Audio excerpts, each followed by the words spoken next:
To our first topic today, going by the impact of rising food and energy costs across the world, the World Bank and International Monetary Fund have urged Nigeria and other developing countries to adjust policies to boost supply. The international lenders at the ongoing 2022 IMF World Bank Spring Meetings, which opens in Washington, D.C., United States of America yesterday, wants developing countries to review its monetary policies in the light with a sudden price increase for energy, fertilizer, and food occasioned by the Russia and Ukraine crisis, which has caused an uptick in inflation rates. In the wake of invasion, the prices of staple commodities such as wheat, barley, and vegetable oil have skyrocketed, recording the highest prices in the month of March. Let's discuss this further.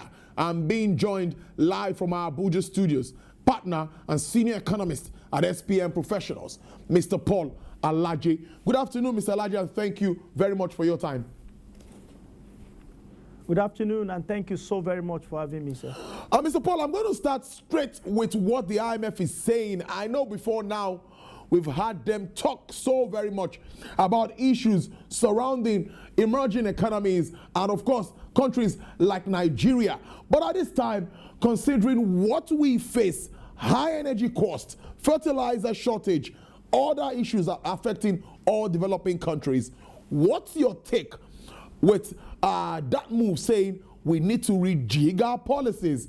What's your reaction to this? Well, rejigging our policy is very important.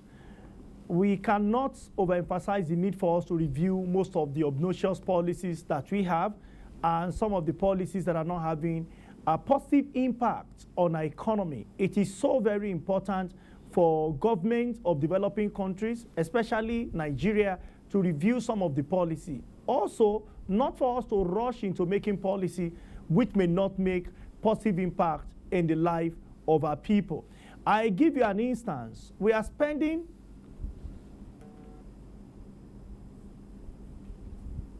Go ahead, Paul. Hello? Go ahead, you're live. Go ahead. Thank you so much. We are spending approximately 4 trillion naira, according to government, to provide subsidy. This same amount could have been used to reduce our demand for gas, refined gas. I'm talking of PMS and so on and so forth, that would have come from outside Nigeria.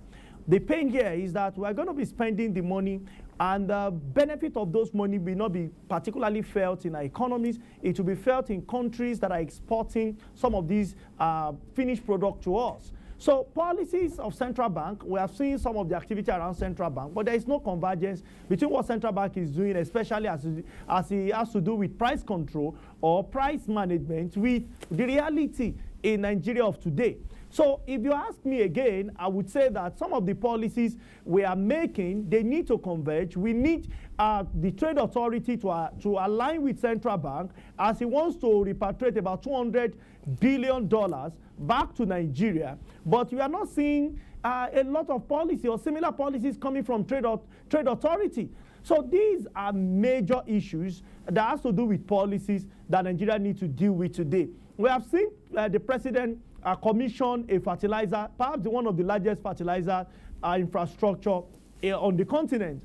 But is that sufficient for us? I've also seen authorities through Central Bank or Bank of Agriculture support farmers. And the method has been, we give monies either through Anchor Borrowers program and so on and so forth. But you see, the real challenge farmers are is technology. The technology we use to farm today is not just sufficient. It is inadequate. It is not what we should be using. It is still crude. It is ancient in nature. And it is not going to be sufficient for 200 million people to depend on. People would ask, with all the effort government has put in agriculture, we have seen the former Minister of Agriculture, Akinwumi Adesina, we have seen Mr. Audu Ogbe, and the current Minister of Agriculture, all of them putting so much into agriculture. Why is it that we still find it very difficult to feed ourselves? The issue is around policy, is around method, is around choices. What we see most of the time is we allow farmers to go by themselves to the farms. We put money in their hand. Some of the times they say flood has washed away some of their farm output. Even the seeds they have in the ground have been washed away. Even if flood has not washed them away, will those still be enough to feed our population? The answer is no. We have seen countries such as Netherlands doing more with lower number of farmers on their farms because of technology that they have adopted.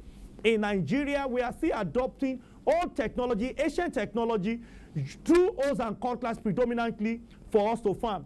This is what we are doing, and this is so true for so many developing countries and African countries, and that is why our farm yield continue to be lower. Again, we have also not developed technology around, for instance, rice. So most of the time, you only see that rice output is in abundance during the general harvest period towards the end of the year. What happens for the 3 quarters? Because with 3 months or 4 months maximum, you can have rice output.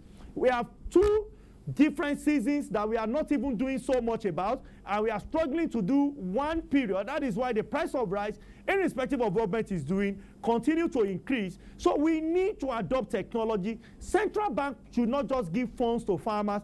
Technology and Ministry of Science and Technology is there. We have Ministry of Finance to support with necessary infrastructure by government, etc., etc. So when we have dealt with the issue of technology, we also need to deal with fundamental issues such as security, such as power, which Nigerian authorities must do. If not, yes, government will spend so much money, but I'm afraid the results will continue to show that government and those that are agents of government has not done much today. Brilliant stuff there, Mr. Laje. But you touched on the war in Ukraine, which is something that I'm also going to ask you. That analysts are saying that this would, of course, affect projected growth figures, because you can see the likes of World Bank and IMF reprojecting, considering the realities on ground. What do you think? What impact do you think this will have on global trade that already faces challenges such as high tariffs, of course, expensive prices, and all of that? What do you think all of this would have on emerging economies like Nigeria? Well, what I can see is I can see inflation, higher prices, average price to increase. Inflation figures may go to about 16%. Already we are inching towards that. But before the mid-year, we should be seeing 16% because we have terror attack on Nigeria, domestic concerns. We're also seeing war between Russia and Ukraine, and we have not seen that reduce. And I don't think that may subside if the world power don't intervene and reduce the influence of Russian attack on Ukraine territory. If that does not happen, what we have is we're going to see major increase in food prices, from wheat to many other things that Africans and some developing countries consume, because to a large extent we have depended on these countries. Again, even if the price of what we consume does not increase, this is the dynamic. This is the dynamics. You see, if Europe continues to depend on Russia for supply of gas, and Russia says they are not going to sell, or Israel, because of one policy or sanctions on Russia, says they don't want to buy, the price of gas would increase in Europe. Everything they use gas to produce that they export to developing countries or they export to Nigeria, the price of such commodity would increase. That will have implication on domestic inflation. It will become an imported inflation of some sort. So disposable income that we earn in Nigeria will not be sufficient, because when you look at National Bureau of Statistics books and you look at what we import most of the time, they are finished products, most of which will come from India, China, which is Asia. The two are Asian countries, and the rest, significant proportion, are coming from European countries. So if we continue to depend on Russia and Ukraine, and we don't develop our country in terms of food production, either it is processed or raw food, if we don't ensure that we can make this available in our country without depending on other countries, the challenge is that we are going to have major issue, major crisis, because we don't know where which country we attack another in the coming period. We also do not know when the next pandemic may come. We pray that it will not. But have we really recovered from COVID as an economy? The answer is we are recovering. We have not yet fully recovered to pre-COVID period. Because when you look at growth that we have, the last report, it was benchmarked on a negative growth. We don't know what the figure will be by the second quarter of 2022. When you see second quarter 2022 report, that's when you know if truly we have recovered or not. But IMF is warning, World Bank is warning. One, they are warning on our growth concerns. They are also warning on inflation. They are worried about debt, and quite a number of things they are worried about in Nigeria. Coming to local authority, 3 legs are required for us to say we improve economy. We have the monetary, we have the fiscal, we have the trade. What are we seeing around fiscal? Government income and expenditure. What you have seen most of the time is payment of salaries, preparation of budget, and so on and so forth. But have we been able to attach this to the real policy that can convert with what trade authority is doing or monetary authorities is doing? I have not seen any of those. The same with trade authority, I've also not seen. But we have continued to see central bank, wearing the garments of fiscal sometimes and wear the garment of trade sometimes. But is it convenient for any monetary authority to do?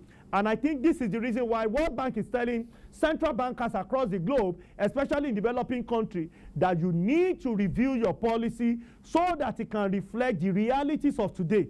And I can tell you that Central Bank of Nigeria, we have no option. We have to align. But the alignment of central bank will surely make Nigeria economy to bleed. So Nigeria has option, either to jump into the deep sea or to face the devil. I don't think any of those are palatable.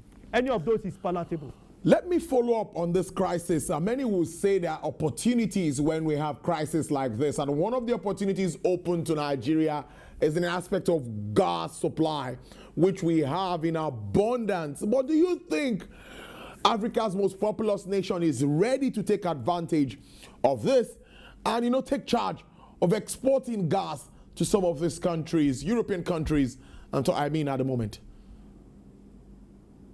Well, it's a good desire for us to export gas to some of these countries. Do we have the infrastructure? No.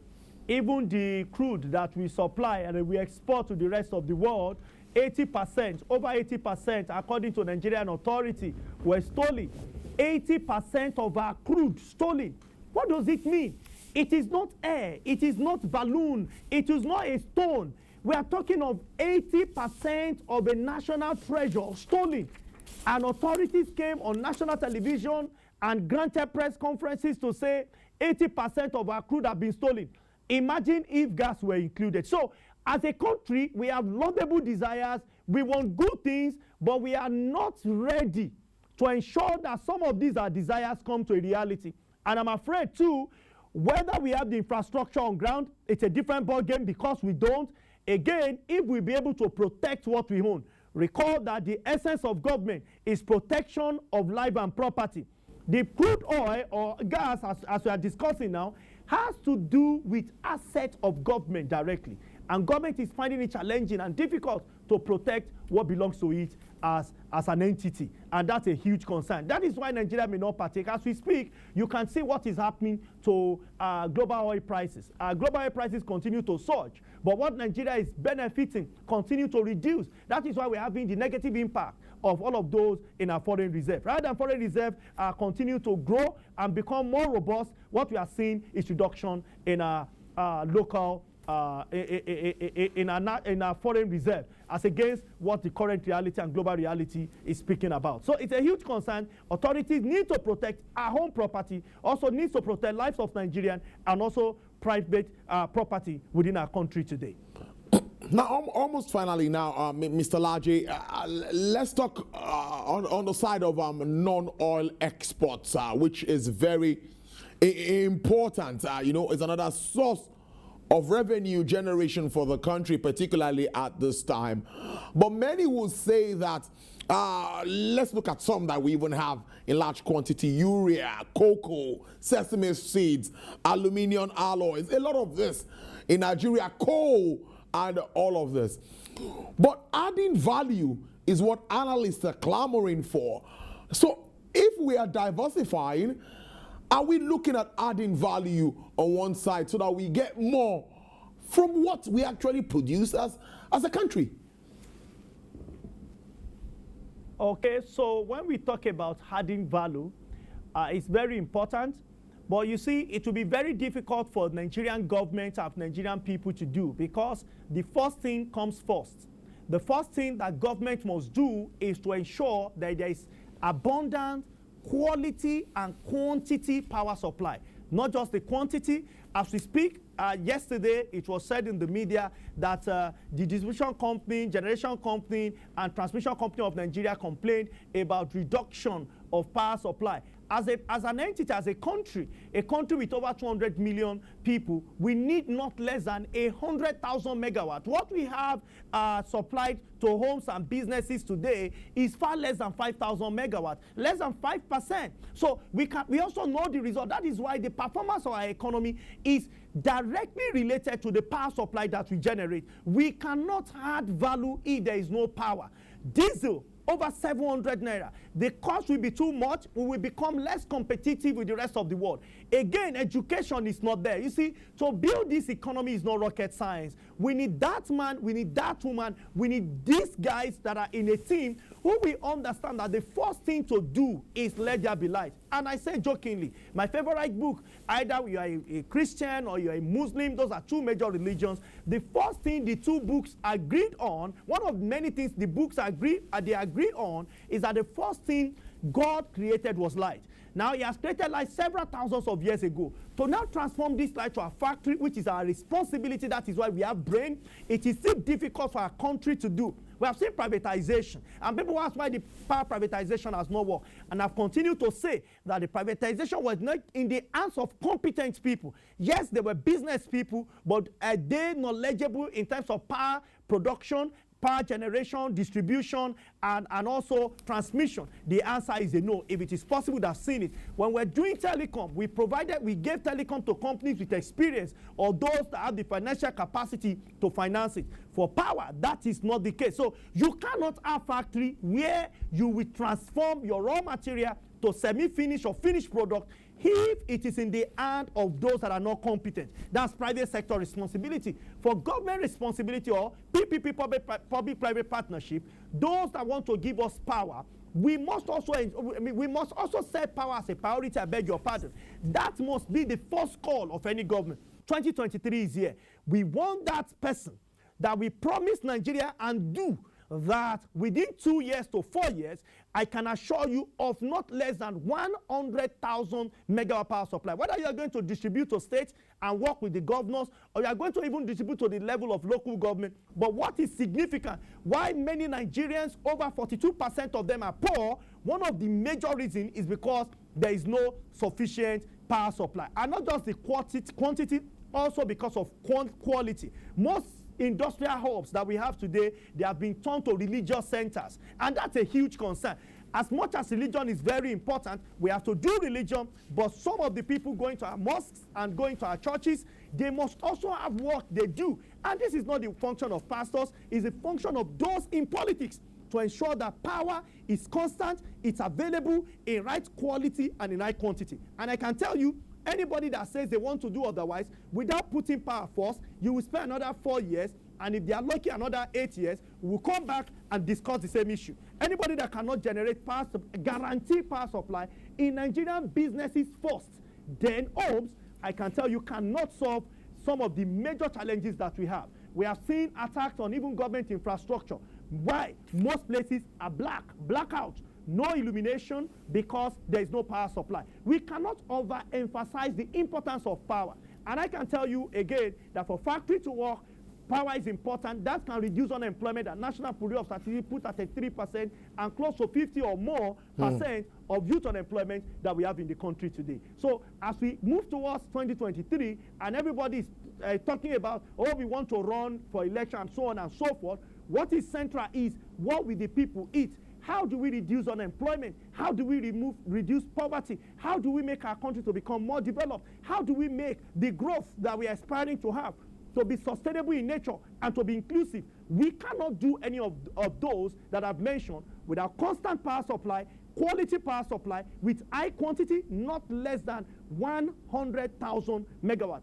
People have said it's not possible. I can tell you that this is very possible. We have different geopolitical zones, and different geopolitical zone has different competitive advantage in power production and technology that could be used. We have areas where solar is abundant in supply. We have areas where gas we have them in abundance, and we have areas where hydro could be used. Will this involve a lot of money? Yes. but the monies that will be spent must not necessarily come from our country, and it is when these are provided, among other things, which is education, health, and all of those. But if you ask me what must come first, it is infrastructure, power first, rail, road, and other important infrastructure that our country must have. If you put it the other way around, is to say Nigeria should continue to suffer and smile. And like that musician sang, suffering and smiling. I hope it will end someday in our country. Thank you so much. Interesting conversation as usual. Mr. Paul Alaje, who is a partner and senior economist at SPM Professionals. I do enjoy the rest of your day. Thank you so much for having me.